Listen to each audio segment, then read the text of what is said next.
السلام عليكم ورحمة الله تعالى وبركاته. مرحبا بكم معايا من جديد في وصفة اليوم إن شاء الله، اللي هي غتكون عبارة عن شباكية، وغنوريكم الطريقة كيفاش تجيكم سهلة ومجعبة وشاربة العسل، كتجي معلكة وطريقة سهلة باش تحضروها إلا كنتو غير بوحدكم. كيف كتشوفوا هنايا الشباكية عندنا شاربة العسل ومعلكة ما شاء الله.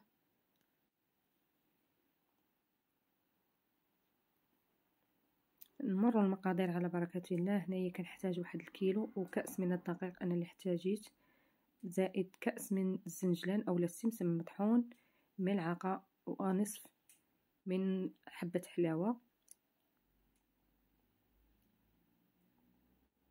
ملعقة من النافع، ملعقة من القرفة مدقوقة بطبيعة الحال، كلشي كيكون مدقوق ومغربل. شوية الملح. كنخلطوا النواشف بوحدها على هاد الطريقة كيف كتشوفوا. طريقة سهلة وكتجي شباكية زوينة بزاف، كتجي معلكة وشاربة العسل ما شاء الله. عفوا.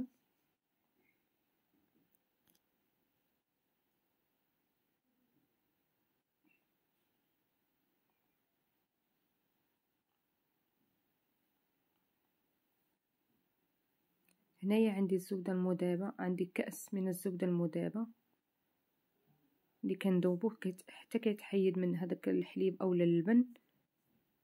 عندي نصف كأس من الزيت، ما بانش هنايا في الكاميرا، ولكن نصف زيت نباتي او زيت زيتون، ممكن تعملوا زيت زيتون وزيت المائدة ولا لكم الاختيار. عندي ماء الزهر، استعملت 245 ميلي اللي هزات ليا، زائد القليل من الماء باش كملت.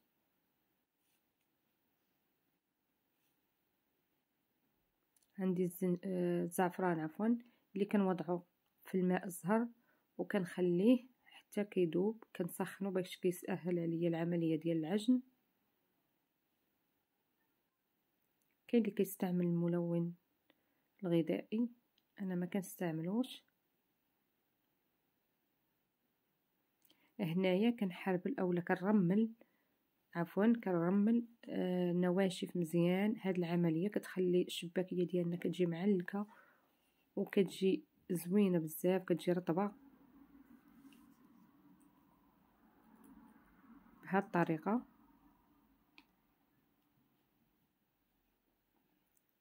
حتى النواشف حتى كيشربوا داك ليدام كامل.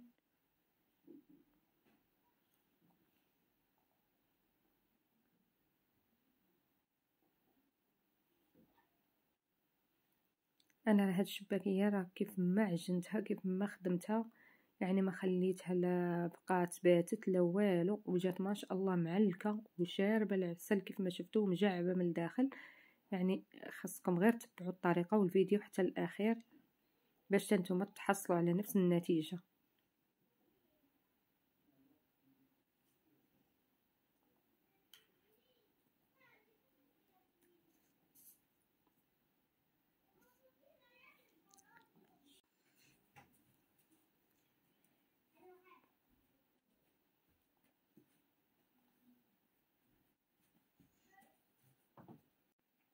هنا كنضيف ماء الزهر اللي سخنت هو والخل، ربع كأس من الخل مع الزعفران حر، زائد ملعقة صغيرة من خميرة الحلويات 7 غرام، والقليل من خميرة الخبز، وكنعجنها.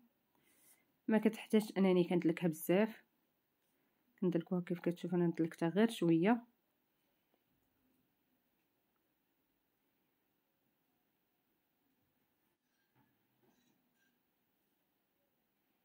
احترموا غير المقادير وراه غتجيكم زوينه، غتنجح معاكم كيف ما انا.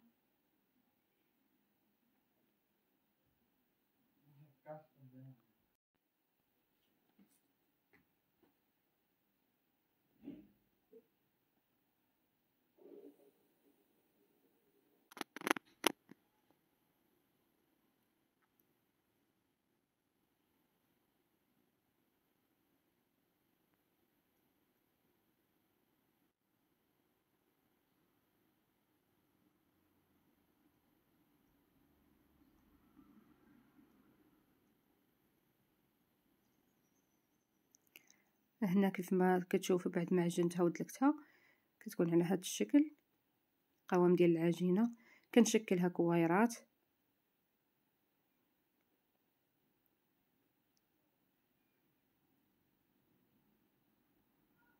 باش كتسهل ليا العمليه الخدمه.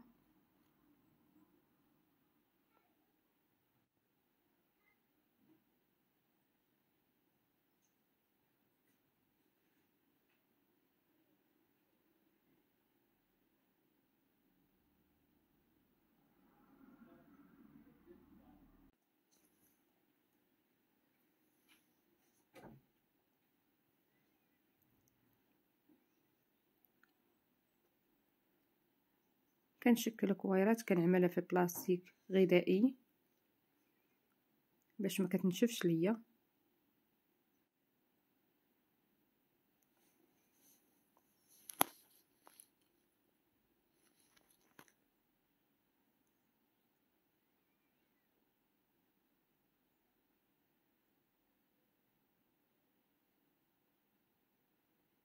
هنا مباشرة كنبدا نطلق فيها، كنطلقها على هذا الشكل. طريقة سهلة.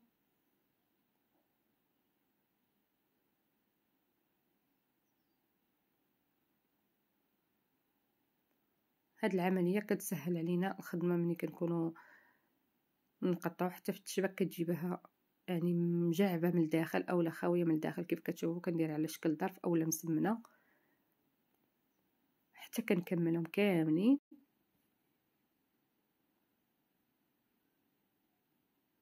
بنفس الطريقة. شو راه كنطلقها بلا دقيق بلا والو، يعني غير القليل الا بغيتو تطيفو شويه الا كانت لقيتوها كتلصق.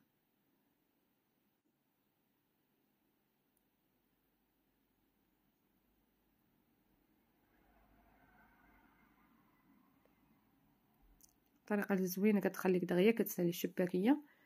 انا راه ما بديتها حتى لنص النهار، يعني حتى فات نص النهار حتى 4 ديال العشيه تقريبا ديك 8 لقاتني ساليت، يعني غير بوحدي ماشي ما معايا حتى شي واحد. الحمد لله. يعني غير تبعوا الطريقه والمقادير مضبوطه خذوها وراه غادي تصدق معكم الشباكيه.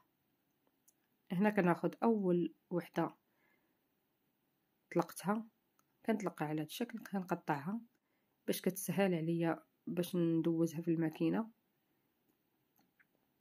هنا تاني كنديروهم في البلاستيك الغذائي باش ما كيبردوش لينا اولا كيقشبروا من الفوق. هنا كنطلقها في الماكينه. هنا الماكينه ما عنديش، يعني ما بغاتش تلصق ليا في الطابله، داكشي علاش يعني ما شديتهاش الكاميرا مزيان، غير حيت بوحدي كنطلق وكندور. هنا كنطلق، انا درت على رقم 4 كنطلق عادي بحال هكا على هذا الشكل كيف كتشوفوا. كنطلق 2 اولا 1 اولا 3 على حساب نتوما. هنا كندير 5 الاشرطه كيف كتشوفوا، راه كاع ما كنحتاج انا كنحيد ليها الجوانب، كتجي ساهله باش ما كيكونش عندنا الضايع. كنعرفوا ان داك اللي كيضيع كيبقى يعني كيقساح. هنا كناخذ 2 كنحطهم فوق 2 وكناخذ هذاك اللي بوحدو كنلصقو مع بعضياتهم الرويسات بجوج. كنشد كندخل صبعي بهذه الطريقه او كنجبد، يعني كنفتحها بحال على شكل وريضه كيف كتشوفوا. كتجي على هذا الشكل. الطريقه ديال الشباك ساهله، حتى الشباكيه يعني كتساليها بواحد السرعه. طريقه زوينه وسهله، حتى المبتدئات غتجيهم ساهله.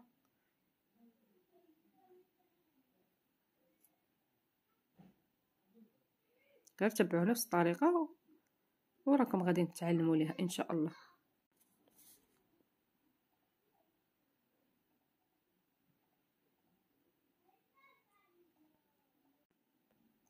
هنا كنستمر بنفس الطريقه حتى كنكمل، وكنبدا كنقلي فيها على الزيت كتكون سخونه في الاول، من بعد غير كنحطوا الشباكيه ديالنا وكنقصوا العافيه باش ما تخطفش لينا الشباكيه. كيف كتشوفوا كنعمر المقله صافي، وكنبقى دايره معاه البال باش ما كتلهبش اولا ما كيتخطفش لونه كيجي ماشي هو هذاك.